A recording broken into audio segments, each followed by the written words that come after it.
Assalamualaikum warahmatullahi wabarakatuh. Selamat pagi menjelang siang dan salam sejahtera bagi kita semua. Yang terhormat Ibu Kepala SD 2 Rangkas Bitung Timur, yang kami hormati Dewan Guru SDN 2 Rangkas Bitung Timur. Puji syukur kita panjatkan kehadirat Allah Subhanahu wa Ta'ala, karena atas rahmat dan karunia-Nya kita semua dapat berkumpul dalam keadaan sehat walafiat. Salawat serta salam semoga tercurah limpah kepada junjungan kita Nabi besar Muhammad Sallallahu Alaihi Wasallam. Sebelumnya izinkan saya menjelaskan rangkaian acara pada pagi hari ini. Yang pertama pembukaan, yang kedua sambutan, yang ketiga acara inti, dan yang keempat penutup. Menginjak ke acara yang pertama, pembukaan, kita buka kegiatan diseminasi supervisi pembelajaran dan pembebasan coding dan kecerdasan artifisial, dibuka dengan pembacaan basmalah. Bismillahirrahmanirrahim. Acara yang kedua yaitu sambutan yang akan diberikan oleh Ibu Kepala, Ibu Hajah Heni Ahtiani. Waktu dan tempat dipersilakan. Ya. Bismillahirrahmanirrahim. Assalamualaikum warahmatullahi wabarakatuh. Waalaikumsalam warahmatullahi wabarakatuh. Alhamdulillah wa syukurillah, kita panjatkan rasa syukur kehadirat Allah Subhanahu wa Ta'ala. Sholawat juga beserta salam semoga selalu tercurah kepada Nabi junjungan kita, Nabi besar Nabi Muhammad sallallahu alaihi wasallam, beserta keluarga, sahabat juga kita, pengikutnya semoga akan selalu mendapat bersama. Amin. Alhamdulillahirrahmanirrahim. Terima kasih rekan-rekan semua. Sebelumnya dimohon untuk tetap memaafkan di mana di kegiatan pembelajaran hari ini ada sedikit terganggu, dalam arti karena kita ada satu kegiatan yang mana hari ini harus tersampaikan oleh kedua rekan kita di beberapa waktu kebelakang, diantaranya Ibu Elis dan Ibu Devi sudah melaksanakan kegiatan diklat, dan kemarin sudah diadakan supervisi dari Ibu pendamping ya. Adapun kegiatan hari ini insya Allah yang akan dipaparkan oleh rekan-rekan kita yaitu diseminasi supervisi pembelajaran dan pembebasan coding dan kecerdasan artifisial. Dari masing-masing judul yang tertera di dalam spanduk di depan, yang insya Allah akan dipaparkan oleh Ibu Elis dan Ibu Devi. Semoga kita yang hari ini insya Allah akan mendapatkan satu pencerahan. Semoga kita akan diberi kemudahan kelancaran untuk bisa menyimak dan sekaligus nanti insya Allah bisa menerapkan dan melaksanakan, baik untuk kita sendiri, untuk anak, dan juga untuk rekan-rekan semuanya ya. Barangkali itu saja, tidak akan panjang lebar karena waktunya juga mepet. Semoga ya di kegiatan ini semuanya keduanya itu bisa terselesaikan. Sekian dan terima kasih. Ditutup dengan salam. Assalamualaikum warahmatullahi wabarakatuh. Waalaikumsalam. Waalaikumsalam warahmatullahi wabarakatuh. Terima kasih Ibu Kepala sambutannya. Menginjak acara yang ketiga yaitu acara inti yang akan dipaparkan oleh Ibu Devi. Waktu dan tempat dipersilakan.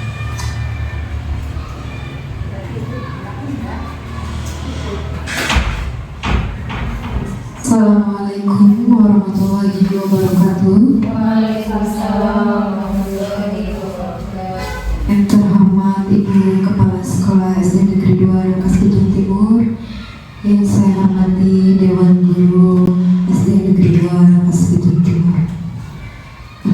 Alhamdulillahirrahmanirrahim. Wa bihi nasta'inu ala umuri dunya wa din. Wassalatu wassalamu ala asrofil anbiya'i wal mursalin wa ala alihi wa sahbihi ajma'in. Amma ba'du. Pertama, marilah kita mengucapkan puji syukur kehadirat Allah Subhanahu wa Ta'ala yang atas berkat rahmatnya kita diberikan kesempatan untuk berkumpul melaksanakan acara pada siang hari ini, diseminasi supervisi pembelajaran dan pelimbasan coding dan kecerdasan artifisial. Salam serta salam semoga selalu tercurah kepada junjungan kita Habibina wa Syafi'ina Maulana Muhammad sallallahu alaihi wasallam.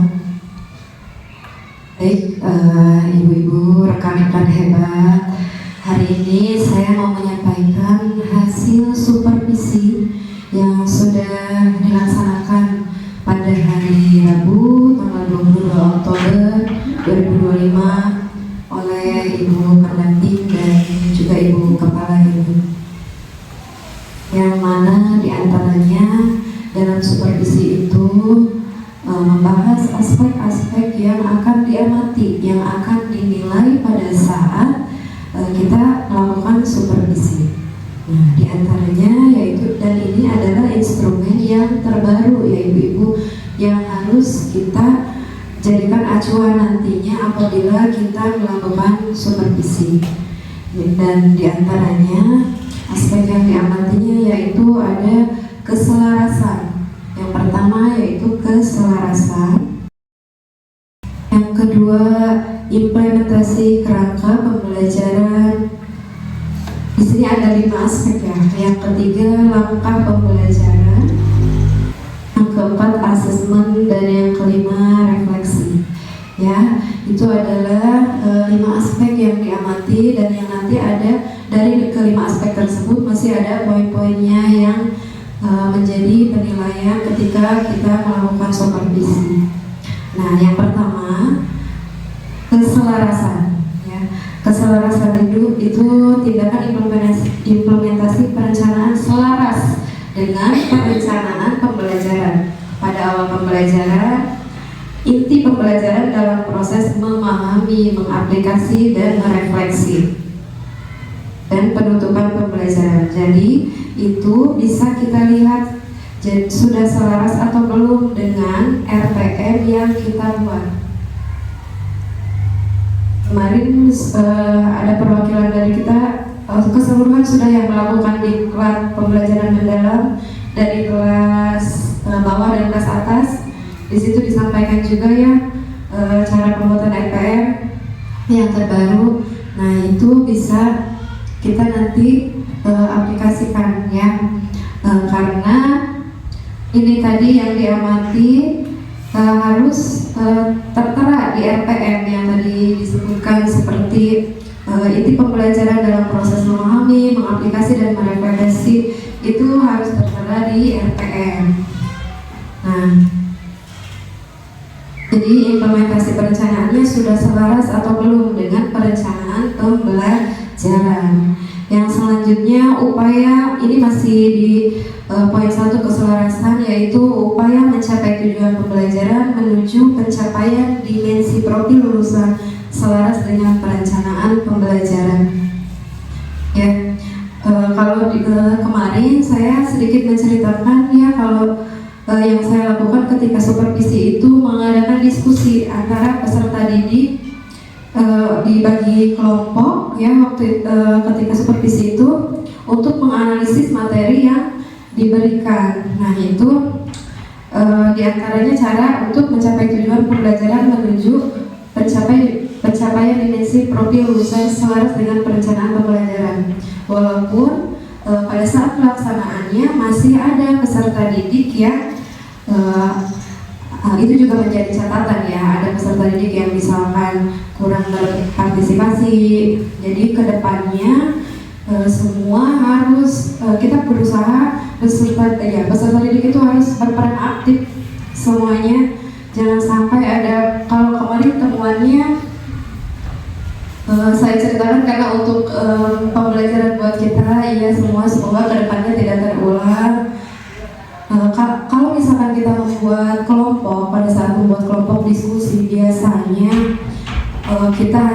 kita berfokus kepada yang sedang presentasi, padahal anak-anak juga kadang posisi ketika duduk yang tadinya berdiskusi itu kan berkelompok ya, ada yang menghadap ke samping, ya ke belakang. Nah itu usahakan ketika presentasi semuanya harus menghadap ke depan.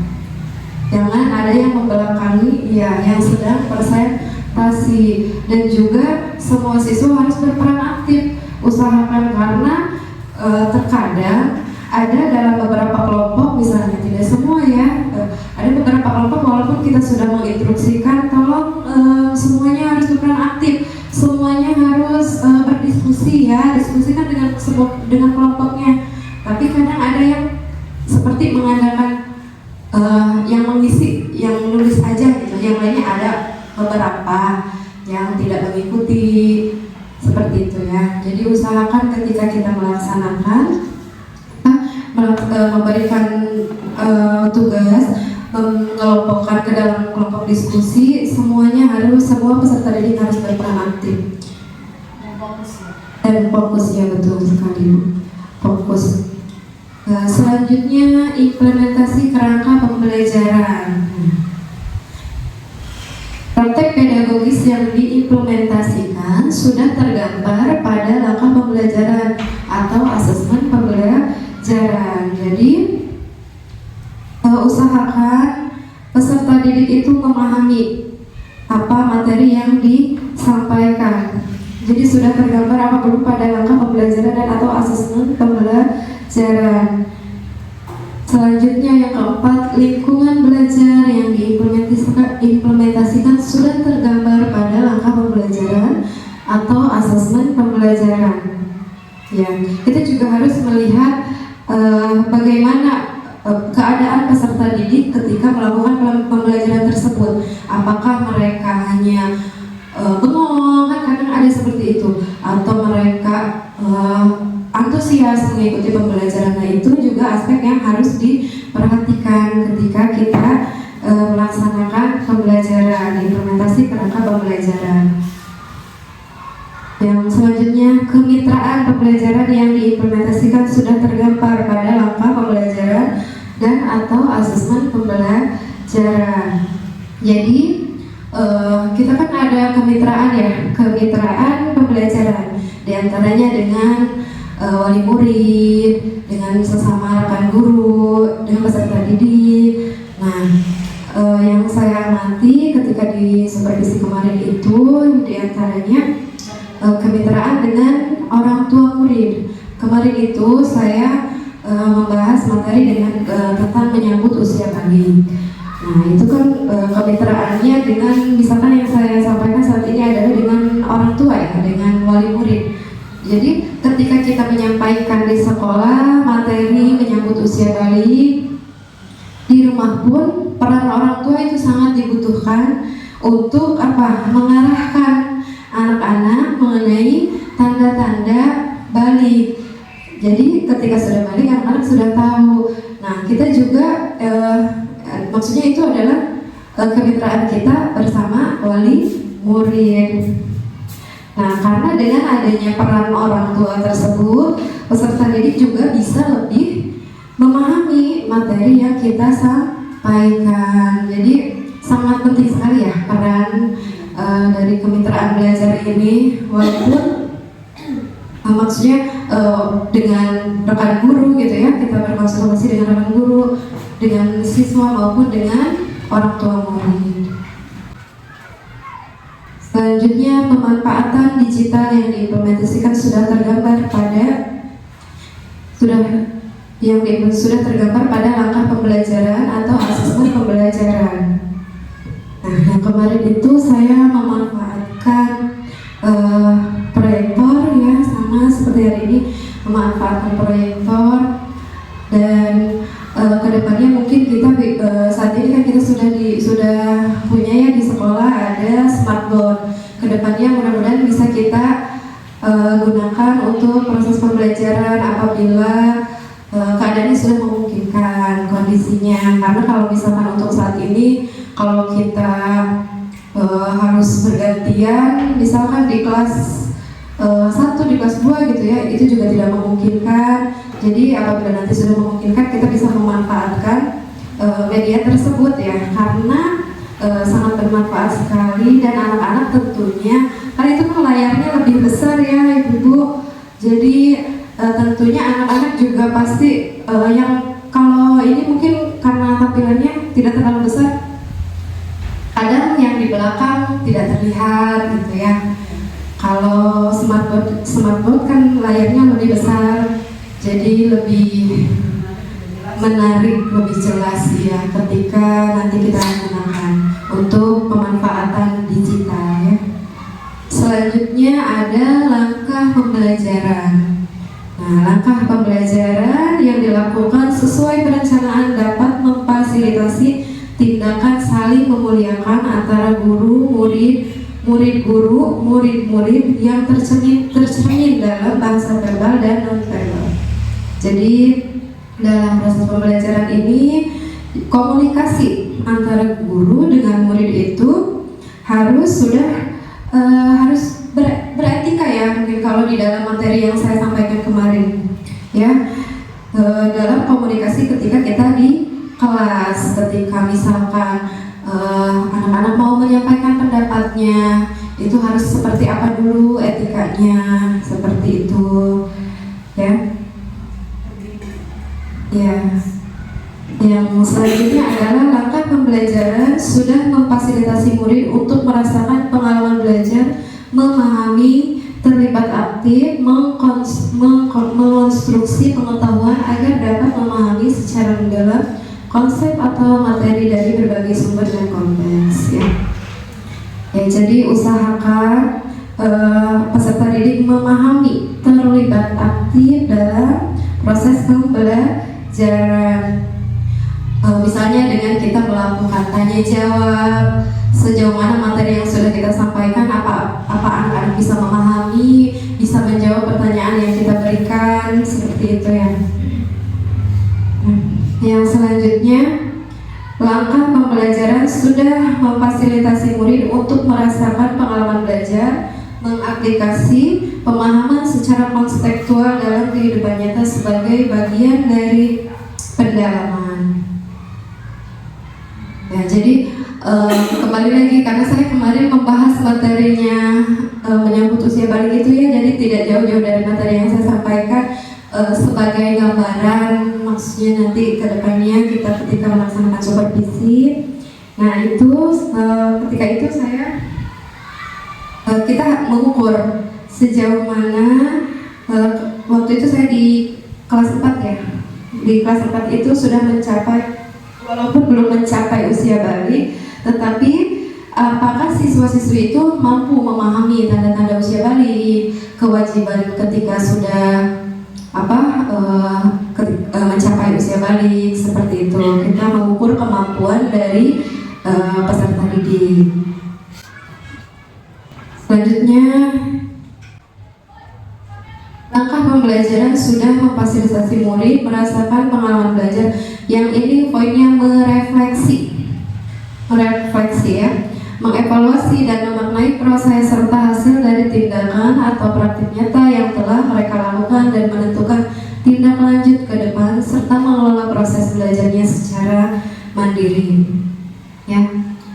Jadi merefleksi apakah peserta didik sudah mampu berpikir bahwa menutup, misalnya di materi yang saya sampaikan kembali lagi, jadi peserta didik itu sudah mampu merefleksi, sudah mampu memahami dan berpikir bahwa misalkan kewajiban ketika usia balik diantaranya menutup aurat misalkan, nah peserta didik itu mampu berpikir bahwa menutup aurat itu ternyata wajib dilakukan sebagai umat muslim. Ternyata beribadah yang wajib terutama ya ibadah sholat, ibadah puasa itu wajib dilakukan sebagai umat muslim, seperti itu.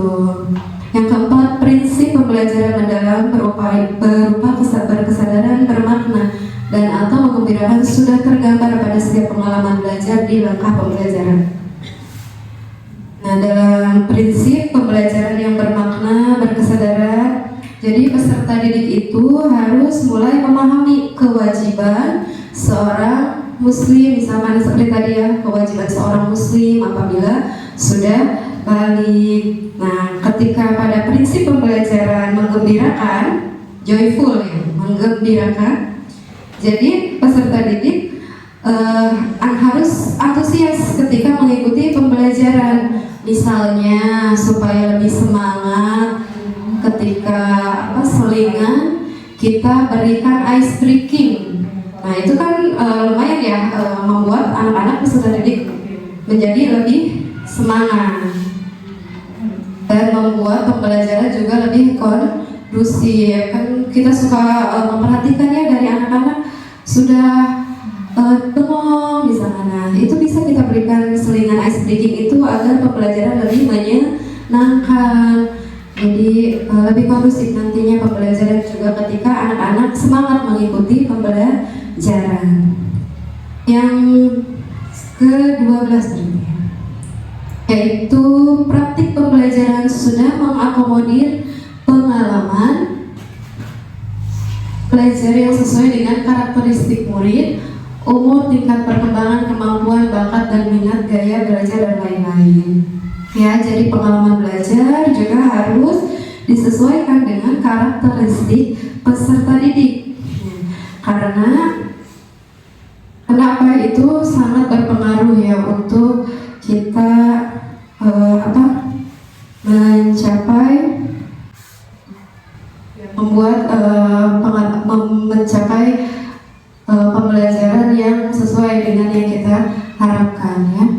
Yang selanjutnya asesmen, masuk ke dalam poin asesmen. Yang pertama yaitu praktik pembelajaran sudah melakukan asesmen untuk memberikan umpan balik guna memperbaiki proses pembelajaran.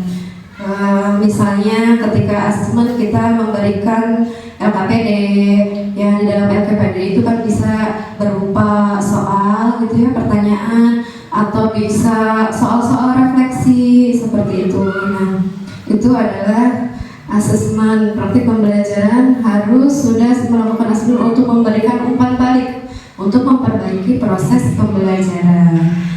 Selanjutnya, praktik pembelajaran sudah melakukan asesmen untuk mengukur ketercapaian tujuan pembelajaran sesuai karakteristik murid. Ini juga sama ya, sama poin selanjutnya itu kita harus sesuaikan dengan jadi asesmennya itu harus disesuaikan dengan karakteristik peserta didik ya. Selanjutnya poin yang terakhir yaitu refleksi. Refleksi pelajaran apa yang sudah diperoleh dari implementasi perencanaan pembelajaran yang dilakukan beserta faktor pendukungnya. Jadi apakah peserta didik mampu memahami materi dari pengertiannya, misalnya tanda-tandanya. Selanjutnya hal apa saja yang pencapaiannya belum memuaskan dari implementasi perencanaan pembelajaran yang telah dilakukan beserta faktor-faktor penghambatnya. Nah, ini kita nanti bisa tahu ya dalam refleksi ini apa saja pencapaian yang belum memuaskan. Setelah kita melakukan pembelajaran, kita bisa mengetahui kira-kira setelah berjalan, oh ternyata mungkin media yang digunakannya tidak sesuai. Lalu hambatannya misalkan kalau kita menggunakan media semacam proyektor seperti ini kan kadang ada hambatannya ya dari mungkin dari listrik, banyak ya hambatannya pada media dan sebagainya. Pada pembelajarannya juga misalkan ketika kita membagikan kelompok diskusi tadi, ada anak-anak yang kurang berpartisipasi aktif dalam mengikuti diskusi yang dilakukan. Dan yang terakhir, rencana tindak lanjut apa yang dibuat untuk perbaikan ke depan. Nah, ini nanti kita refleksi setelah kita melakukan pembelajaran, nanti kita bisa tahu apa kekurangan ketika kita melakukan pembelajaran dan apa nanti tindak lanjutnya ke depan agar pembelajaran yang kita lakukan berjalan dengan baik. Ya, jadi untuk perbaikan kita ke depannya. Itu saja Ibu yang dapat saya sampaikan dari hasil supervisi kemarin yang sudah saya lakukan, kurang lebih ini aspek yang dinilai ketika kita melaksanakan supervisi, ya seperti itu. Jadi nanti apabila masih ada yang mau ditanyakan, kita bahas di Kombel ya, di hari Rabu. Cukup itu saja yang saya sampaikan, kurang lebihnya mohon maaf. Wassalamualaikum warahmatullahi wabarakatuh. Waalaikumsalam warahmatullahi wabarakatuh. Untuk ibu-ibu nanti materi, kalau ada materi yang sekiranya mau dipertanyakan nanti di dalam mobil kita bahas lagi. Terima kasih Bu Devi, pemaparan materinya lumayan banyak juga ya. Kita lanjut ke pemateri yang kedua, yaitu tentang pengembasan coding dan kecerdasan artifisial yang akan dipaparkan oleh Bu Elis. Maka Bu Elis, waktu dan tempat dipersilakan. Bismillahirrahmanirrahim. Assalamualaikum warahmatullahi wabarakatuh. Waalaikumsalam warahmatullahi wabarakatuh. Mungkin langsung saja ke pembahasan ya Ibu, mengingat waktunya Jumat itu sedikit. Di sini disclaimer dulu ya Ibu-ibu, saya bukan menggurui atau apapun. Saya hanya menyampaikan materi apa yang telah saya dapatkan waktu pelatihan coding selama seminggu kemarin di SD1. Yang mana saya pun masih merasa kurang greget gitu dengan hasil yang saya dapatkan, dengan waktu 5 modul 1 minggu, 1 hari 1 modul. Saya rasa nggak cukup untuk mendalami gitu ya, apa sih coding itu. Yang mana saya berangkat ke SD depan dengan kondisi, aduh saya bisa kayak coding itu apa. Dan ternyata setelah saya sampai di sana, rata-rata coding itu kayak gimana ya, susah nggak ya, nanti ribet gak ya pembelajarannya, seperti apa. Saya juga sebenarnya sama teman-teman waktu itu sharing, rata-rata seperti itu, dengan perasaan yang coding itu gimana, coding itu apa. Nah, di sini ada 5 modul, mudah-mudahan 1 atau 2 modul hari ini terkejar ya. Modul yang pertama itu coding dan kecerdasan artifisial. Memahami coding dan kecerdasan artifisial. Nah, di sini yang akan saya bahas pertama itu codingnya. Jadi ada coding, ada kecerdasan artifisial. Nah, ini kemarin gak dibahas. Saya akan membahas apa yang kemarin fasilitator bahas aja ya. Ini gak dibahas, ini juga tidak. Nah, langsung saja ke elemen pembelajarannya. Nah, di sini elemen pembelajarannya itu ada yang menyatakan kalau coding itu sama kayaknya sama pelajaran informatika. Waktu SMK ada yang pembelajaran informatika, padahal ternyata beda coding dengan informatika. Cuman samanya mungkin sama-sama menggunakan IT ya. Nah, coding itu apa? Nah, di sini ada elemen pembelajarannya. Ada elemen pembelajaran coding dan kecerdasan artifisial atau KA. Yang pertama, berpikir komputasional. Ada yang tahu gak berpikir komputasional itu apa, Ibu-ibu? Berpikir komputasional itu, saya sedikit baca buku ya, karena saya juga lupa ini. Nah, di sini berpikir komputasional itu metode penyelesaian masalah secara sistematis dan terstruktur dengan menerapkan prinsip-prinsip ilmu komputer, atau lebih singkatnya berpikir komputasional itu pemecahan masalah menjadi bagian-bagian kecil. Jadi ada suatu masalah. Nah, kalau berpikir komputasional itu, nah bagaimana masalah ini tuh selesai dengan semestinya. Nah, yang pertama itu langkah-langkah yang harus diambil itu kita memecahkan masalah itu menjadi bagian-bagian kecil dulu. Nah, itu berpikir komputasional, nanti akan dicontohkan juga ya. Yang selanjutnya ada literasi digital. Kalau literasi apa? Membaca. Kalau digital? Iya. Nah, jadi sebelum menggunakan teknologi itu kita mesti membaca dulu peraturan yang ada di teknologi itu seperti apa. Nah, itu literasi digital. Nah, yang selanjutnya ada algoritma pemrograman. Ada yang tahu algoritma pemrograman itu apa? Belum tahu.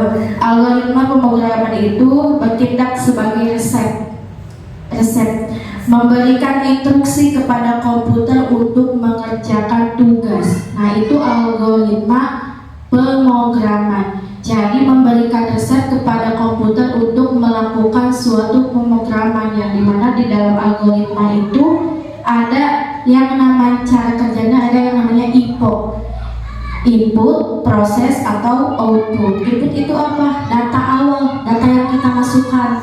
Nah, itu inputnya. Kalau prosesnya rangkaian langkah untuk mengolah input. Nah, kalau outputnya hasil. Contoh, saya ambil contoh aja. Kalau siapa di sini yang pengguna ChatGPT? Ada yang tahu ChatGPT? Ya, kadang kan kita kalau misalkan mencari materi, nanya tuh ke ChatGPT. Kita tanya ke ChatGPT itu. Misalkan contohnya kita mau membahas tentang, saya contohkan ya, materi bagian tubuh tumbuhan. Nah, kita cari, itu berarti data awalnya. Nah, itu inputnya, outputnya. Nah, si algoritma pemrograman ini akan memproses hasilnya. Hasilnya itu apa sih yang ditanya, data awal yang kita tanyakan itu. Misalkan saya kan tadi mencarinya materi bagian tubuh tumbuhan. Nanti setelah kita cari masih akan muncul hasilnya banyak di situ ya. Ada bagian tumbuhan itu apa aja, ada akar, batang, daun, buah, sama bunga, berikut dengan fungsinya juga. Nah, itu outputnya. Nah, itu yang dimaksud IPO, input, proses, output. Sampai situ paham? Paham. Yang selanjutnya ada analisis data. Kalau analisis data itu apa? Analisis data itu mengolah data. Nah, dari itu pasti setiap elemen pembelajaran coding itu ada pasti nggak jauh dari analisis data. Data apa aja yang kita tanya, dia pasti tahu dianalisis dulu. Kadang kalau misalkan kita mencari materi di ChatGPT, di AI, di mana lagi, banyak di Google. Kadang pernah nggak mencari jawaban di Google tapi jawabannya salah? Pernah ya, pasti pernah. Karena itu tuh yang kita cari itu sistem ya. Jadi pasti ada salahnya juga. Nah, dari situ, dari analisis data, setiap kesalahan misal yang kita cari terus dianalisis sama mereka. Coba sekarang saya tanya, pinteran mana manusia dengan Google? Iya, tetap ya, pintaran manusia daripada Google. Jangan menganggap pintaran Google katanya. Iya, karena Google itu sebenarnya buatan manusia. Tapi kadang kita suka mencari ke Google, kita aja nggak tahu misalkan yang kita cari itu. Tapi Google tahu, berarti pintaran Google tidak. Tetap kembali ke awal. Yang pintar itu manusia atau Google atau ChatGPT, tetap manusia, karena yang membuat mereka adalah manusia. Nah, yang selanjutnya literasi dan etika kecerdasan artifisial. Di sini nanti akan dibahas yang selanjutnya, pemanfaatan dan pengembangan kecerdasan artifisial. Nah, di sini ada pembelajaran informatika, coding dan kecerdasan artifisial. Di sini ada pembedanya. Apa itu informatika dan apa itu pembelajaran coding dan KA. Kalau karena kita membahasnya tentang SD, di sini yang akan saya bahas SD-nya saja ya. Nah, di sini ada muatannya. Kalau informatika itu pada dasarnya pondasi pemanfaatan komputer secara bijak dan beretika. Itu kalau informatika. Nah, kalau codingnya kayak gimana? Kalau coding dan KA, di sini kalau coding dan KA-nya, pondasi berpikir secara logis dan sistematis melalui berpikir komputasional, terus literasi digital dan etikanya. Jadi kalau di coding itu ada yang sudah tadi saya jelaskan, ada berpikir komputasionalnya, ada literasi digitalnya, nah ada etikanya. Bedanya sama informatika, kalau informatika itu tadi fondasi pemanfaatan perangkat komputernya aja. Nah itu informatika. Kalau codingnya itu tadi ada berpikir komputasionalnya, ada literasi digitalnya, dan ada etikanya juga. Yang selanjutnya ini gitu. Nah ini coding. Nah ini coding. Nah di sini ada penjelasan tentang coding. Coding itu apa sih?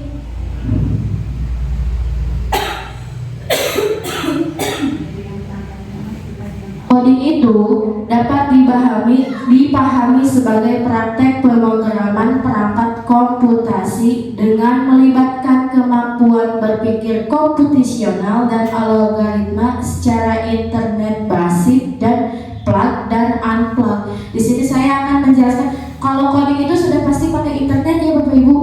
Nah, tapi ada juga nih, ada plug dan unplug. Kalau plug itu apa? Metode plug itu pembelajaran pengkodean. Nah, kalau coding itu kode. Nah, tidak jauh-jauh dari kode pemrograman kalau begitu. Nah, pembelajaran pengkodean coding yang menggunakan perangkat elektronik seperti komputer, tablet. Kalau yang kemarin saya ya pakai HP bisa anak-anak pakai HP. Kalau coding tuh yang saya lihat contoh-contoh pembelajaran kode mayoritas anak-anak tuh kalau nggak ada tablet atau komputer pakai HP. Jadi bawa ke sekolah itu belajarnya menggunakan HP ya. Nah kalau di sini kan tadi plug itu pembelajaran yang berbasis memakai internet, komputer atau tablet. Yang kemarin yang dicontohkan oleh fasilitator itu penggunaan platform visual seperti Scratch Junior, terus Blockly, Scratch Junior. Nah di situ aplikasi yang digunakan untuk membuat pembelajaran berupa game. Jadi anak coding itu lebih ke sebenarnya menyenangkan ibu-ibu. Coding itu kita membuat permainan dari coding pembelajaran seperti game, terus bisa juga membuat soal-soal yang berupanya si anak tuh bermain. Sebenarnya kalau bisa tuh dan fasilitasnya memadai, seru coding itu. Jadi lebih ke kita memang guru tuh dituntut untuk bisa IT zaman sekarang tuh. Iya. Jadi guru tuh wajib gitu ya. Kalau disebut wajib tuh bisa IT, harus pokoknya. Nah, di situ tuh ada, nanti kita mungkin di pertemuan yang selanjutnya akan membahas tentang Scratch Junior itu yang seperti apa, Blockly itu seperti apa, ada juga kode ONG itu seperti apa, yang dimana platform itu digunakan untuk membuat animasi atau membuat games pembelajaran. Nah yang selanjutnya ada metode unplug. Kalau metode unplug itu pembelajaran konsep pemrograman tanpa menggunakan perangkat digital, melainkan melalui permainan dan aktivitas fisik yang sederhana. Nah, contohnya kemarin dicontohkan itu robot manusia. Robot manusia yang seperti apa? Jadi ada 2 orang siswa, jadi 2 orang manusia, yang satu menjadi robot, yang satu menjadi programmer. Programmer itu apa? Yang memerintahkan. Iya, yang memerintahkan. Kemarin tuh dicontohkan 2 orang, misalkan dicontohkan yang satu robotnya hadap ke kanan misalnya, ke kanan. Kemarin tuh contohnya ada finish, yang mana si robot itu gimana caranya harus mencapai tujuan ke finish tersebut. Dengan cara apa? Si programmer itu gimana caranya robotnya itu harus sampai ke finish nih. Dengan cara apa? Kalau kemarin itu secara sederhananya kita mencontohkannya si fasilitator itu yang satu jadi robot, yang satu jadi programmernya. Programmernya itu menyuruh misalkan ke kanan, robot ke kanan, ke kiri, gimana caranya? Nanti saya mau dicontohkan atau di skip? Contoh ya. Sini aja. Ya, dicontohkan. Boleh satu orang yang maju ke depan? Boleh.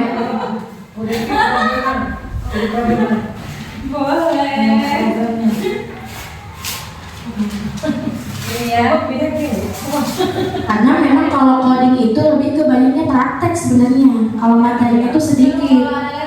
Iya, kalau ada labnya. Nah, misalkan di sini ada finish ya. Di sini ada finish, Bu Rosi boleh di sini. Gimana caranya Bu Rosi itu nyampe finish dengan cara yang tidak mudah. Jadi dipersulit dulu ya. Contohnya kalau ini bukan jalannya, karena ini terlalu mudah ke depannya. Baik robot, saya akan contohkan ya. Baik robot, hadap ke kiri boci. Hadap ke kiri lagi. Ke kanan salah. Tuh. Nah, programmer itu gimana caranya robotnya jangan sampai salah. Jadi gimana caranya Bu Rosi menuju ke finish pakai instruksi kita. Iya. Jadi nih, ini sebagai programmer itu jangan sampai salah ya, diusahain.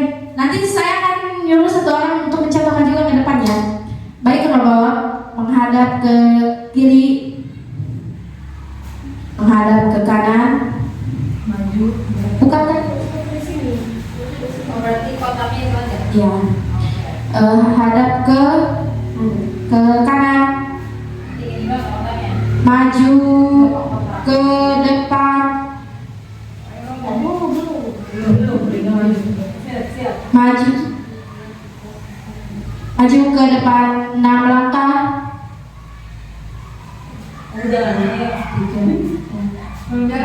Berhenti. ke kiri, ke kanan, hadap kanan, maju 1 langkah, finish. Nah, kemarin itu banyak yang salah. Sebenarnya gampang, cuman kan kita berpikir oh yang ini udah, kemarin ini udah. Nah, sekarang saya contohkan lagi, boleh contohkan ke depan. Yang ini sudah ya. Yang ini sudah, jangan ada yang jalan ke sini. Nah, berarti kan masih ada jalan antara di sini dan di sini. Ada 2 jalan lagi. Ada yang mau mencontohkan gimana caranya si programmer itu mencapai finish dengan jalan yang sudah tadi dilewati. Bosi kan tadi?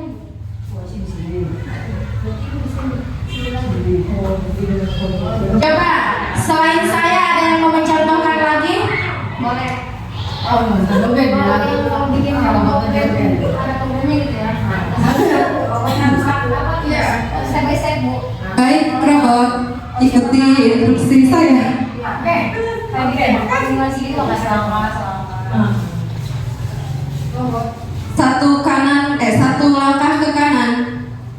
Baik robot, saya akan Aku juga. Aku kok. Itu lah. Maju 6 langkah ke depan. Oh, robotnya pintu serangan. Nah. Iya, Hadap ke kiri. Maju 1 langkah.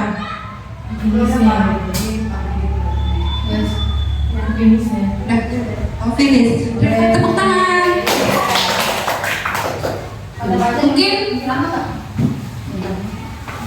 Mungkin itu salah satu contohnya ya. Contoh sederhana, sangat sederhana. Ada lagi kayak misalkan robotnya disuruh misal di sana ada sebuah minuman. Nah, gimana caranya si robot ini yang ada di sini harus mencapai ke minuman itu dengan perintah si programmer tersebut, dengan perintah yang kita perintahkan ke robot tersebut itu. Tapi Tapi masih banyak lagi contoh-contoh yang lain. Cuman karena kemarin ini contoh sederhananya seperti itu, maka saya contohnya seperti itu.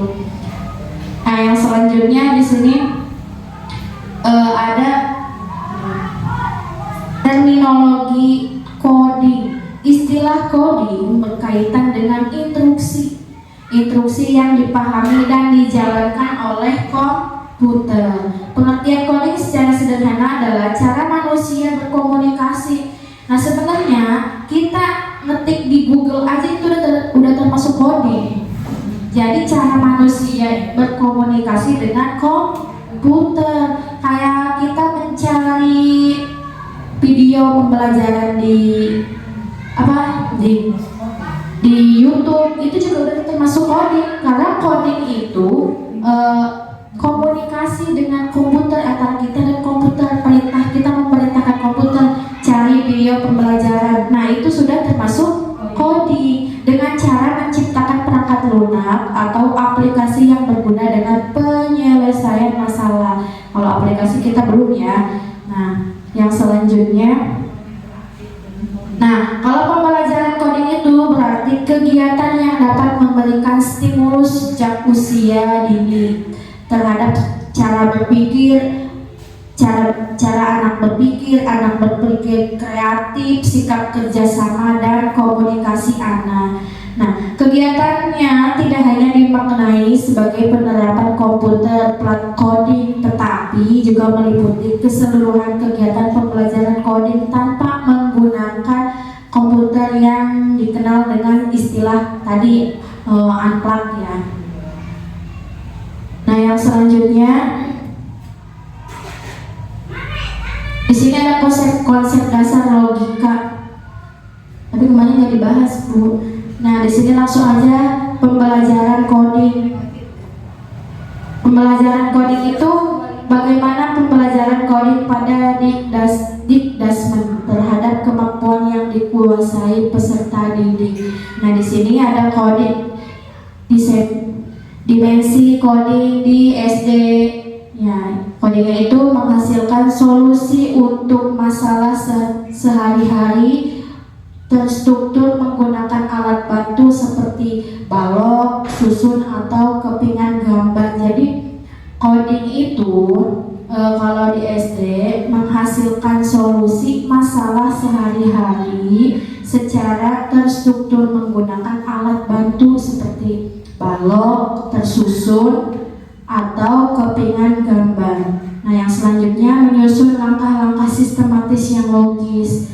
Nah, selanjutnya ada lagi dengan kosakata terbatas atau simbol. Nah, kayak tadi yang harusnya itu sebenarnya permainan yang dicontohkan itu harus ada simbolnya. Kalau ke kanan berarti simbolnya ada panah ke kanan. Kalau misalkan maju berarti panahnya lurus. Kalau misalkan ke kiri berarti panahnya ke kiri. Nah, seperti tanda jejak gitu ya. Nah, yang selanjutnya menjalankan urutan instruksi bersyarat sederhana. Kayak tadi menjalankan urutan berbasis sederhana itu seperti yang tadi diperintahkan programmer kepada robotnya itu. Menggunakan program berbasis balok dengan logika percabangan. Yang selanjutnya memahami distopia teknologi. Kemarin itu nggak dijelaskan. Yang bagaimana sih memahami distopia teknologi? Nah, di sini ada pembelajaran coding. Pembelajaran coding itu bagaimana pembelajaran coding pada Dick Dasman memaksimalkan potensi anak dengan coding. Yang pertama, mengembangkan pemikiran logika. Yang kedua, meningkatkan keahlian matematika. Yang ketiga itu meningkatkan kreativitas dan inovasi. Yang keempat itu mendorong pembelajaran langsung. Yang kelima, mengembangkan keahlian dalam pemecahan masalah. Yang selanjutnya, coba yang coding sedikit ada gambaran nggak Ibu? Ada bayangan nggak? Ada ya. Coding itu, oh ternyata coding itu seperti itu gitu. Jadi coding itu percakapan atau komunikasi kita dengan komputer. Itu coding. oh iya, coding itu komunikasi antara manusia terhadap komputer, itu coding. Nah kalau KA itu apa? Kecerdasan artifisial.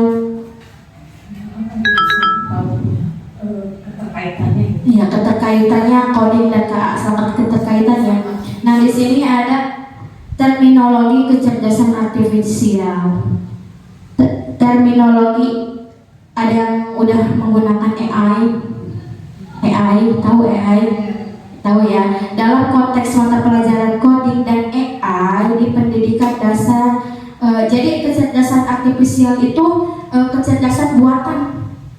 Apa kecerdasan buatan itu? ChatGPT, AI itu kecerdasan buatan. Buatan siapa? Buatan manusia. Jadi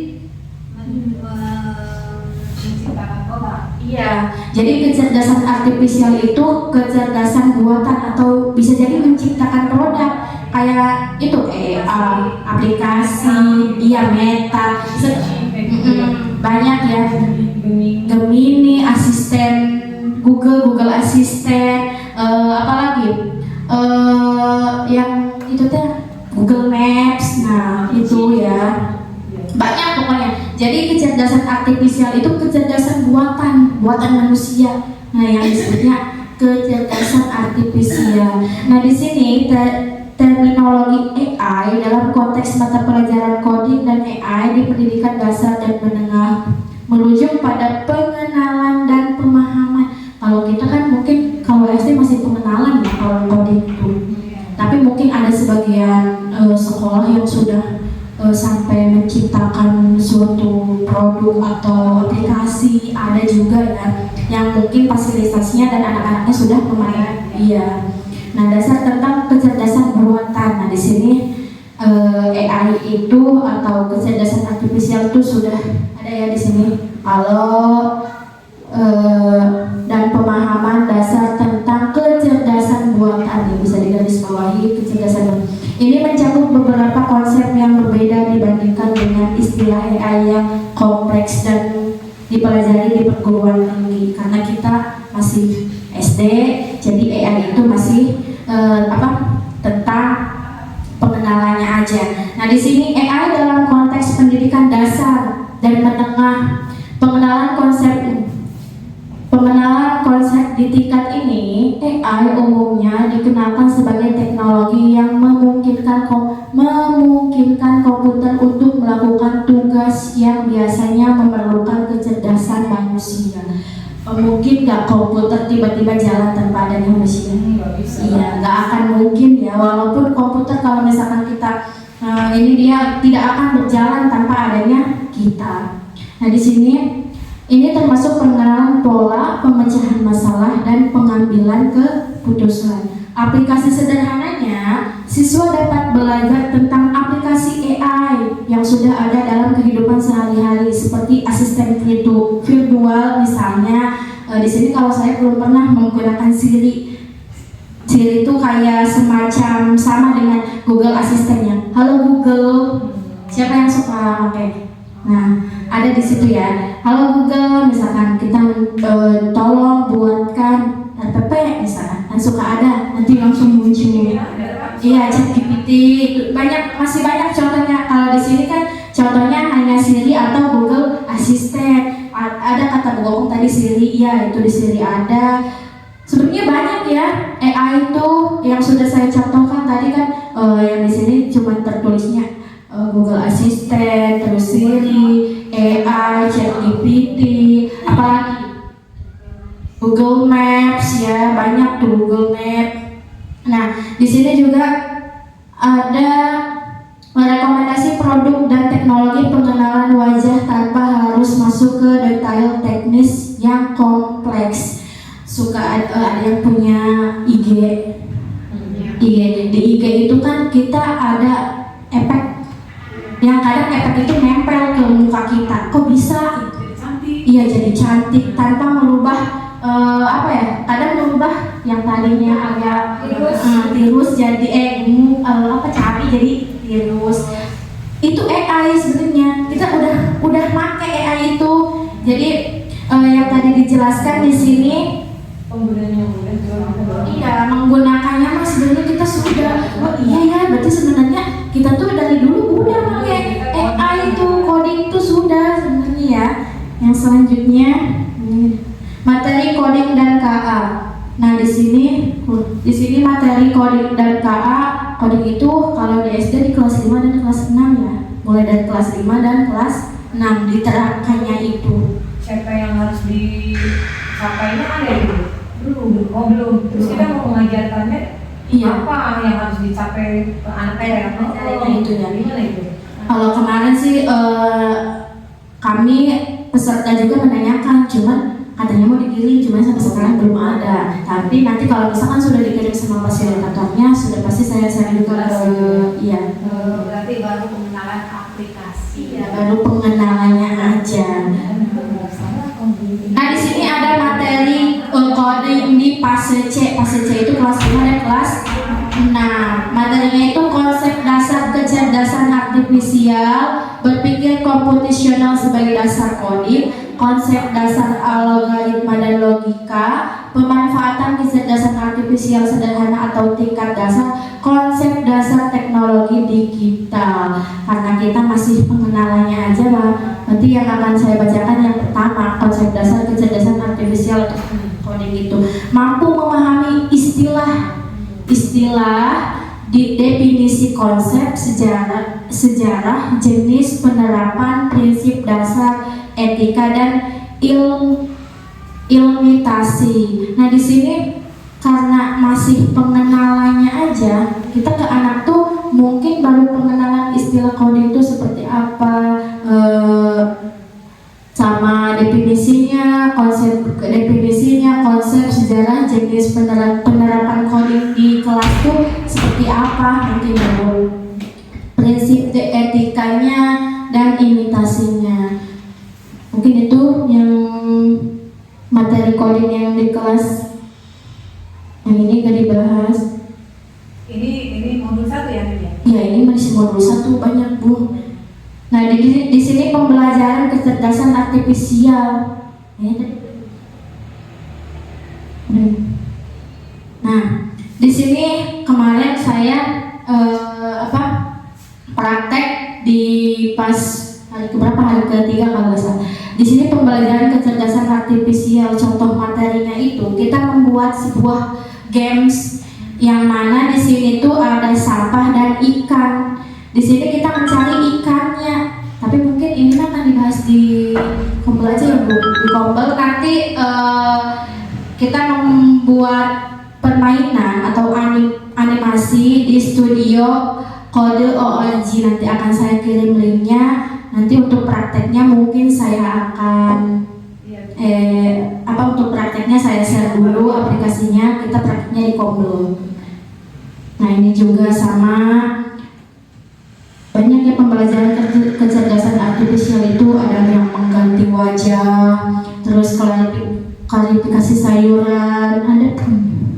Nah di sini strategi pembelajarannya tadi sudah dijelaskan juga sama Bu Devi. Sebenarnya materi yang tadi sama materi coding itu kalau di sistem pembelajarannya gak akan jauh beda. Yang mana harus ada memahami, mengaplikasikan sama merefleksi.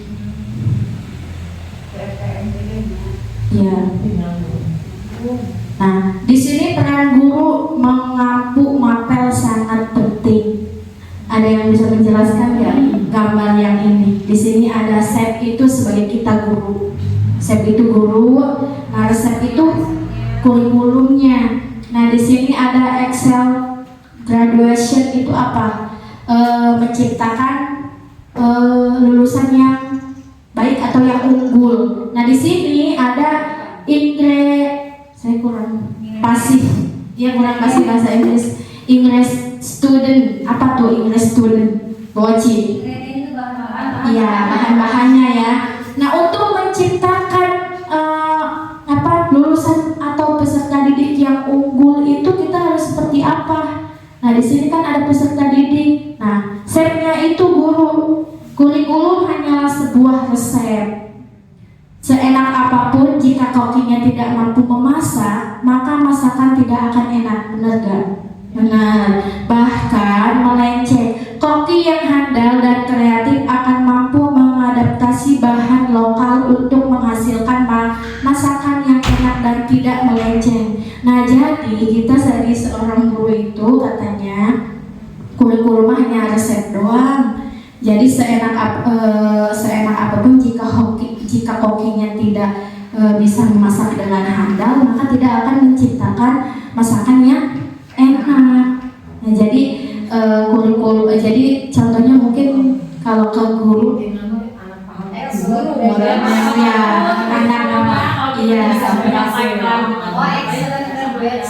menciptakan lulusan yang unggul. Iya, menciptakan lulusan yang unggul. Jadi mau bagaimanapun kurikulumnya, kalau gurunya tidak mahir, tidak akan bisa menciptakan lulusan-lulusan yang unggul tersebut. Iya.